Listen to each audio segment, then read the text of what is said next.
দেওয়ালে লিখলেও দেওয়ালে নিজের নাম উঠবে কিনা সে বিষয়ে নিশ্চিত নন আলিপুরদুয়ারের সাংসদ তথা কেন্দ্রীয় মন্ত্রী জন বার্লা। প্রার্থীপদ পাবেন কিনা তাই নিয়ে বিষাদের সুর জন বার্লার গলায়। এখন এটা পার্টি ঠিক করবে, দিল্লি ঠিক করবে, ন্যাশনাল টিম বসে আছে কে হবে না এটার মধ্যে নাই।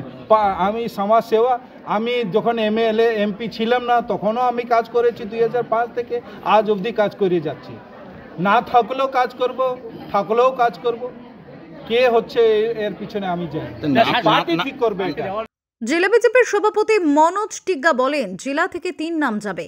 তিনিও জন বার্লার প্রার্থীপদ নিয়ে নিশ্চিত নন।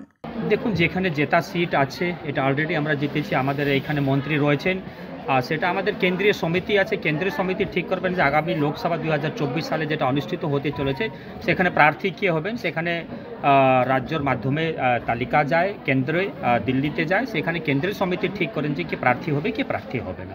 আলিপুরদুয়ার লোকসভা কেন্দ্রে তাহলে কি আর টিকিট পাচ্ছেন না জন বার্লা? জল্পনা তুঙ্গে।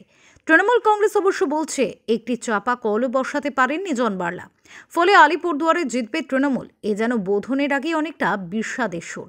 অন্তত আলিপুরদুয়ারের সাংসদ তথা কেন্দ্রীয় মন্ত্রী জন বার্লার গলায় সুর তাই বলছে। এদিন আলিপুরদুয়ার শহরের কলেজ পাড়াতে লোকসভা নির্বাচনে দেওয়াল লিখন শুরু করে বিজেপি। এদিন আলিপুরদুয়ারের সাংসদ জন বার্লা নিজের হাতেই দেওয়াল লিখন শুরু করেন। ফিউরো রিপোর্ট, ওঙ্কার বাংলা।